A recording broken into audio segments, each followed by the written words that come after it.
Okay, Steve, I got a bone to pick with you. Okay, Yeah. you've been talking bad about my guy, RJ Barrett, and I have never said anything bad about RJ. Never. Never.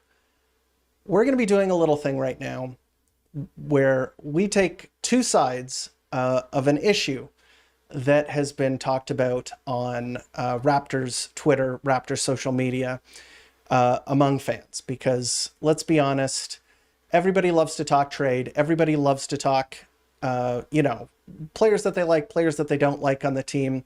There's one player that has dominated the conversation when it comes to trades, dominated the conversation when it comes to love him or hate him. The guy I'm talking about is obviously RJ Barrett, the Canadian son, the is from Mississauga. Is that right? I think he's from Toronto, but Well, okay. Well, GTA. basically the same. Yeah. He grew up in our stomping ground here, so we should be charitable. That's what I've been saying. But Steve, he doesn't want to listen. He thinks that RJ should be traded. And of course, he's going to take the devil's advocate position. Well, maybe he sees some truth in it, but let's hear your case for why the Toronto Raptors should trade RJ Barrett. Yeah, I might make some enemies here, but I have to tell it how it is. I think personality wise, love him. Everybody on the team loves him. He's a great teammate. No one is disputing that. But a lot has been made about his contract. When he got here, they called him a toxic asset. I think that was wrong. I think he's been well above what he was as a Knicks player. That's great. He's had his best season since he came here. Although this season, significantly less efficient than last season. And I think he shot 54% true shooting this season, whereas he shot 61% the season before. And I think a lot of people have rose-colored glasses of what he was the season before and don't realize how inefficient he really was when he had the ball in his hand more in a bigger role. And with Brandon Ingram coming in, his role has to shift again. And a lot of people have suggested perhaps taking him off the bench, but a guy who's been a starter his whole career, is that going to happen? I think that's something that Darko's floated with the whole Manu Ginobili, you could be Manu Ginobili thing. If RJ accepts that, I think there's room for him on the team, regardless of the contract implications. Now, his contract is one of the reasons why he should be moved, is because he eats up a decent amount. And if you look at the players below him in salary amount, it's not that flattering to RJ. You've got guys like Derek White making less, but there's also a couple players like Devin Vassell who make around the same, but they're in the right role. So you've got kind of a guy who's miscast, making big money, and it pushes the roster to a maybe a zone where they shouldn't be financially with not getting the right kind of production back. He can score 20. Okay. He can score, not doubting that. But is he a positive player? Not so sure. In his entire career, he's never had a positive defensive box plus minus. Last season was his second best since his, I think, sophomore season, but it was still a negative zero point 0.7. He's still not winning his minutes. He was a minus, I think, minus 3.4 points per 100 possessions while he was on. He draws a lot of fouls, but he's a terrible foul shooter. The second he got here, he shoots 63%. He leaves so many points on the board. And when you have a guy who's very high usage, leaving a lot of points on the board, is that what you want if you're trying to be a top six team? I think you can look at the other top six teams and you look at who their two guard is. You've got Donovan Mitchell, superstar. And then you've got two-way guys like Derek White, Desmond Bain, who's the you've got Josh Hart. All these guys are two-way guys, and we have a two guard who doesn't really play defense. And I think it hurts the overall build makeup of the starting lineup because you've got Quickly who doesn't, I mean, he plays some defense. RJ, who is somewhat of a negative on that end. BI is kind of middle ground. Scotty's a great defender, and Yak is a pretty good defender. Are you going to win your minutes when you have that many holes? So I get people's perspective when they look at it as this guy is leaving points on the board and potentially giving up too many points. He might be the odd man out. Okay, so I think a lot of people have talked about his contract and how onerous it is, but I think we should put it into perspective because one of the things that needs to be mentioned is that all contracts look very big right now. Okay. We're getting into the 30, 40, 50. Devin Booker's contract, 70. $70 million. Okay. Yeah. Everything needs to be examined from, I mean, everybody has said this at this point, so I'm not saying anything too, groundbreaking, but it has to be looked at as a percentage of the cap. And RJ Barrett, his contract, although it seems big, $27, $28 million a season, that is only 18% of the salary cap. So that is, if you were to take an average starter in the NBA, just let's say if you had a team of all average starters, you would assume that that would be right around where an average starter would be paid, right? Around 1/5 of the salary cap. And when you think about it that way, I don't think his contract is that onerous. The second thing is his age. And I think that this is one thing that a lot of people have kind of written him off in a way that I think is a little too early. And it's not like we're waiting for a guy. It's not like he's averaging 10 points per game and like only a couple of rebounds or something like that. You're waiting for the other shoe to drop. Is he even an NBA player? No, he's clearly an NBA player at this point. He's a solid 20-point per game player. And although you're correct that his efficiency definitely took a hit last season, I think that what I saw from him last season, where it wasn't just the 3-point shooting, it was also the finishing. And of course, the free throw shooting wasn't that great, but I think he can be more efficient than last season. And it doesn't have to come from the 3-point line. I think that one of his best skills has been his finishing ability, especially in the second half of the last season. I thought that his ability to get to the basket was better than almost anybody else's on the team. And that's one of the things that we have to think about in terms of role, because of course you're correct that there are, he's not the greatest defender, but he does provide something very useful for the Toronto Raptors offense, which is, of course, drawing fouls, which you did mention his free throw shooting isn't that great. But should we be looking necessarily at this new RJ Barrett who can't hit any free throws, or should we be looking at maybe the totality of his career where he has been an okay free throw shooter, like over 75%-ish? So maybe there's some room for, return to the mean there, but I digress. Let me go back to my main point, which is that he puts pressure on the rim. Rim pressure is something that all teams in the NBA need. It is one of the things that I think is a little lacking on the Toronto Raptors. So let's look at the players that we have. Of course, Jakob Poeltl, he can score inside. He is some rim pressure, but he's not a player that's going to be able to penetrate. He is a guy who is going to be finishing plays that other people create for him. Brandon Ingram operates mostly in the mid-range. I think there's going to be more opportunities for him to drive and shoot threes, but let's just say that that's not his forte. Scotty Barnes, I think that he could be a rim pressure player, especially if his handle improves. Emmanuel Quickley is not much of a rim pressure player. I think that he only really gets to the rim on broken plays, and if he gets a really good screen, sometimes he can get into the paint and score that way. But let's be honest, there are not a lot of players that have the handle that RJ has. RJ has a pretty functional handle, and he can use a screen and get into the paint and create for others. And I think that that was one of the biggest things that he brought to the table, was the ability to penetrate, the ability to create. I think that that's kind of missing without him. And last but not least, I think when you talk about a trade, what you're saying makes sense. Like, is he the odd man out? Is this guy worth the contract? Is this, like, there's some valid concerns.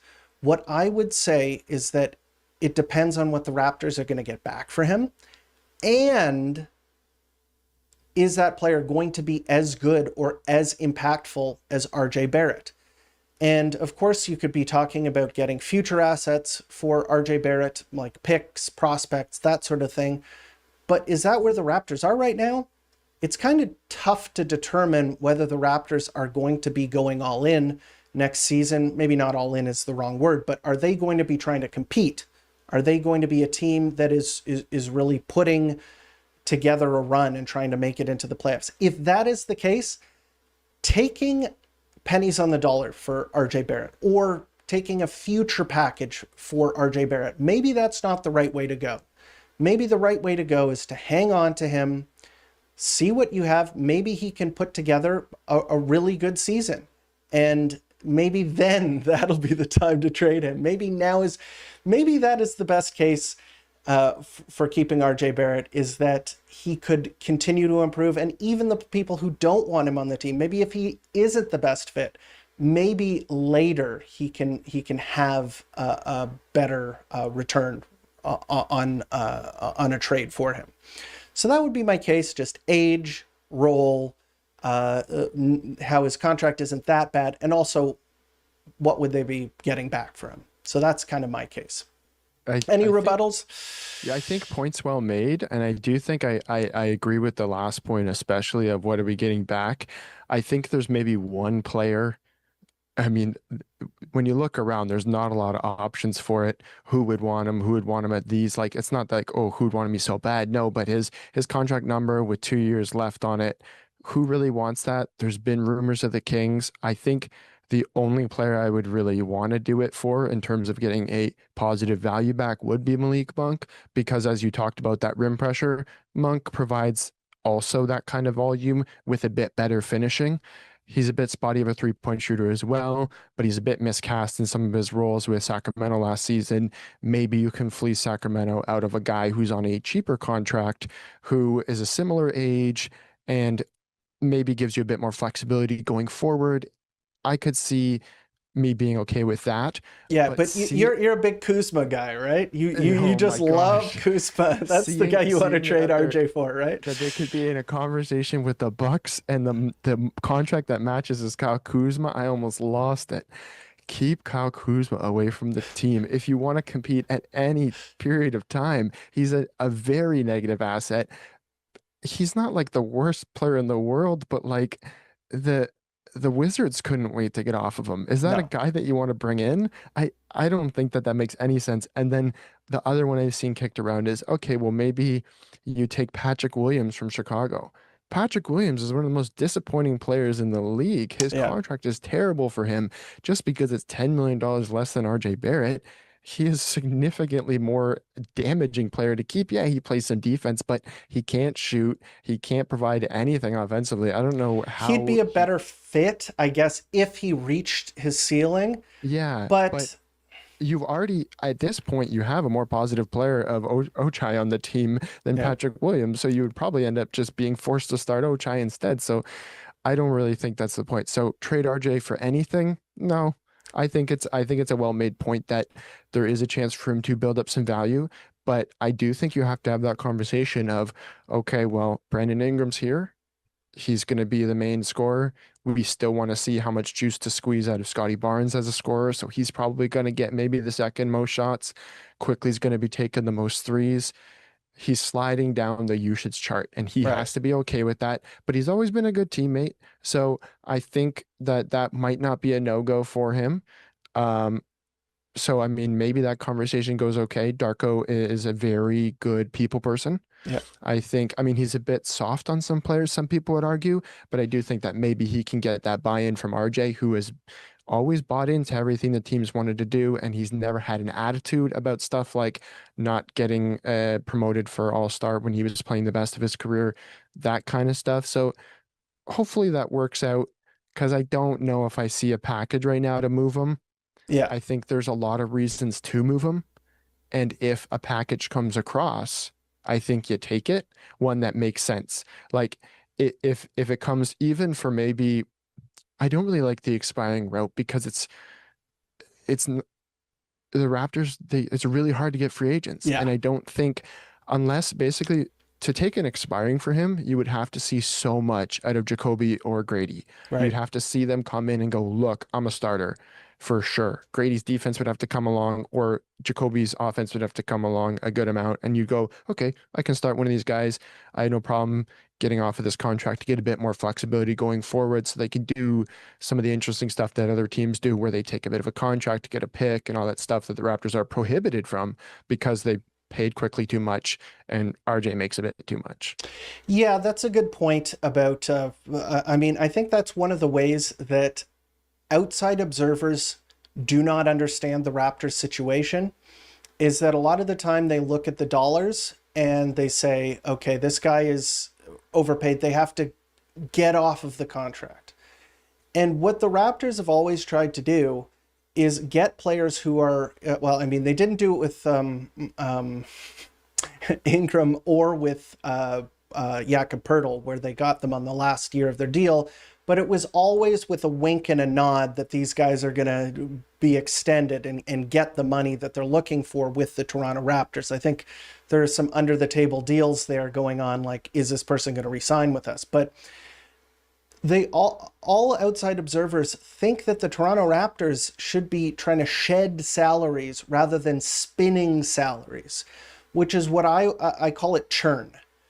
Maybe you take on a deal, you try and make it work. If it's not working, you don't want to necessarily trade them for a guy that's going to expire, because what are you going to do with the money?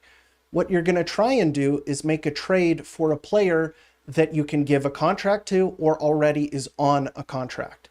So I think that that's an important thing to think about, is that, you know, when you're thinking about an RJ deal, you're going to be looking for somebody who you're going to be able to pay and maybe fits maybe a little bit better than RJ. But one of the things, I think you mentioned it right off of the bat, RJ Barrett is like just really seems like a really sweet guy, like a really nice guy.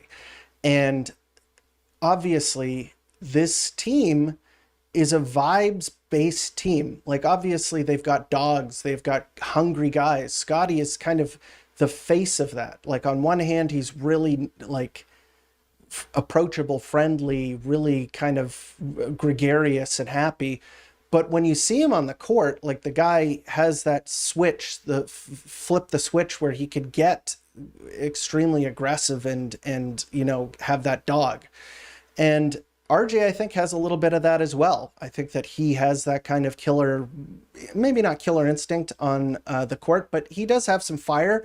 And then off the court, he seems like a great fit with the other guys. There's no bad apples. And I think that, I mean, if you were to trade him for a guy like Kyle Kuzma, who seemed like, as soon as Kyle Kuzma was traded off of the Washington Wizards, the vibes immediately went through the roof. Like, replacing him with two really good, like, nice, solid veterans, Chris Middleton and Marcus Smart. Like, they really took off in terms of sort of the vibes. And even Poole, who's not there anymore, he looked pretty good in Kyle Kuzma's absence as well. So I don't want anything to do with Kyle Kuzma. Sorry to anybody who's watching who's a big fan, but No, definitely. And like, I do think that there's importance to finally starting to have some consistency with the group. I realized the other day, because, you know, Chris Boucher will not be returning to the team in all likelihood. That was somebody that Scotty had just become best friends with. And the year before, he was best friends with Precious and best friends with OG. And I was like, oh my gosh, they keep trading all away and getting rid of all his best friends. So it'd be nice for the group to have some cohesiveness. And right. I mean, like, obviously RJ brings some of that, but you have to get more out of him on the defensive end. And like Absolutely. I said, his defensive blocks plus minus improved last year than it was before. He, film wise, there were some moments of better play. He still gets stuck in between of, do I press up too much or do I drop too much? And then they just hit threes over him, and they just hit jumpers over him because he doesn't trust his footwork with them. And like, he doesn't want to play too far up. The big thing on defense, for me at least, with RJ has been the off-ball awareness. So as you're saying, like, he has some flaws one-on-one, or like when his man has the ball. But I think he's an okay defender when his man has the ball, because then he's locked in. Like, the assignment is clear. It's just don't get beat. And he's when he, strong. He's athletic. He right. can, yeah. He's a substantial guy. Like he's not a shrimp. So he can get in the way of players, and his foot speed is lateral foot speed is pretty good. The problem that I found is that he naps off ball. He ball watches. Gets beat backdoor. Guys will come off of a screen, and his screen navigation isn't very good. So, like, that definitely is something that is worrying, and I'm not sure if he's going to get, like, a whole lot better. But if you noticed some improvement there, gives me a little bit of hope that maybe as time goes on, he'll work out the kinks in his game, and hopefully, you know, it seems more and more like I know we're debating this right now. The offseason has been going on for about a month now. It looks like he's going to be on the team next season. What would you say? Like, I would say that maybe 20% he gets traded. Whereas before the offseason started, I was probably over 50%. I would say like 50, 60% that he would not be on the team next year. Looks more and more likely that they're just going to kind of have this core moving forward. Yeah, I was expecting, if anything, something would happen pre-draft, and when it didn't, I was like, okay, he's probably on the roster for next year. And if they need to really get off the salary by the deadline, then they'll cobble something together, maybe, if they can move him. But to get, everybody's like, oh, the tax, they'll be able to get under it, maybe by Ochai or maybe by Temple and somebody else. Like, they're not too far off to have to do something like that, that it doesn't have to be moving out RJ's whatever 28 million. And maybe he ends up having more value as an expiring. I can't really see it. I don't know. But at some point you kind of realize that he, at least maybe how the front office saw it, was he was a sweetener in the OG trade that maybe they really wanted, because they Flyer. seem to be, yeah, and they seem to be really high on quickly with the amount of money they paid him. They seem to think Yeah. this is really the prize. So if he's a flyer, a lot of other teams take these flyers and don't get the kind of flack that the Raptors are right now with Mm-hmm. the way that they've done this. Other teams are comfortable paying guys, you know, 25 million, 27 million. It's not that different for a guy who is like, Portland paid Jeremy Grant about that contract for all this time to pay 20, 30, play 20, 30 games a year and Yeah. have no value at the end of it. I don't want to be compared to Portland. Nobody cares, because nobody really cares about Portland ever since Dame's been gone. Damn. It's just It's the true. honest truth is that Yeah. Sorry, I Portland think, fans. I mean, I think there's a lot to love about that team, and they've got some exciting stuff going on. Hanson Yang is looking like Yeah, he looks just sick. yeah, and he might be the future of the team. But I think once Scoot stumbled out of the gate, a lot of people tuned out and said, Yeah. yeah, Well, where's the ceiling going to be if they're, kind of star that they were banking on mhm, didn't really pan out the way that they thought they would? But, they're building something over there. I'm not too unhappy with what they're doing. But yeah, you're right. It's like one of the things about RJ, I think that you could say is that the the results that we're getting right now, I would say, just brutally honest, aren't good enough. But with that said, with his age and with some of the glimpses that I've seen in terms of the finishing, the shooting is obviously one of the things that took a jump when he first got here and was okay last season, but wasn't where it was the season prior to that. But the one thing that I was really impressed with was his passing. And I think that if he's able to iron out the defense and get back to finishing at a high level around the basket, I think he could be a good player for the Toronto Raptors. And I'm not willing to give up on him just yet. I think that there's definitely some runway left with RJ, and I'm pretty intrigued to see how it pans out, especially if he is with the team next season.